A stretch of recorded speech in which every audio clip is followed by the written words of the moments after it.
منډې تړلې او لوبي د روغ صحت لپاره ډېرې ګټورې دي. خو د بدمرغه بډخیله کې د لوبو میدانونو کموت له وجې د ځوانانو مشرانو او زنانو مشکلات نور هم سیوا شوي دي. د بډخیلي ځانګړي ظفر پارک کې څو کاله اګاو پاک فوج د فیملی پارک جوړولو پرانیسته کړې وه، په کوم کې چې به د زړه بلډ پریشر او شوګر رنځ کې اموخته زنانو د چاردیوارۍ دننه جسماني ورزش کولو. خو ولې د ضلعې حکومت دغه فیملی پارک د کرکټ اکیډمۍ لپاره د مختص کولو فیصله وکړل او زلمو ته یې حواله کړو، په کومې چې ځایي خلکو د عدالت دروازه وټکول او د کرکټ اکیډمي جوړول یې ودرول. ځایي خلک وایي چې بډخیله کې د زنانو لپاره دا یو ځانګړی پارک دی. د ضلعې حکومت لخوا دا پارک ختمول مناسب عمل نه دی.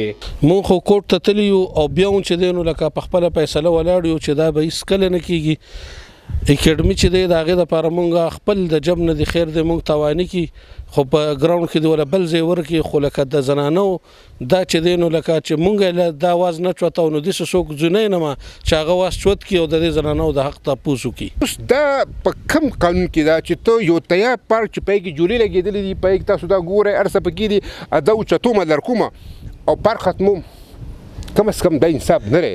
مونږ اکیډمي ورته جوړ کړې، ما باندې پې څونه خرچه راولی د پکې د خپل جیب هم ورکړم، زه شته د اکیډمۍ لپاره پیسې شته، فنډ ورته ډسټرکټ ناظم ورکړی دی، خو کم از کم دا پارک د زنانو زموږ د ماشومانو پارک دی. د سیمې ولس غوښتنه کړې ده چې د کرکټ لپاره دی بل ځای اکیډمي جوړه او فیملی پارک دی برقرار وساتلی شي. ګنې په احتجاج به لاس پورې کړو. عمران زریاب، خیبر نیوز، بټخیله، مالکان.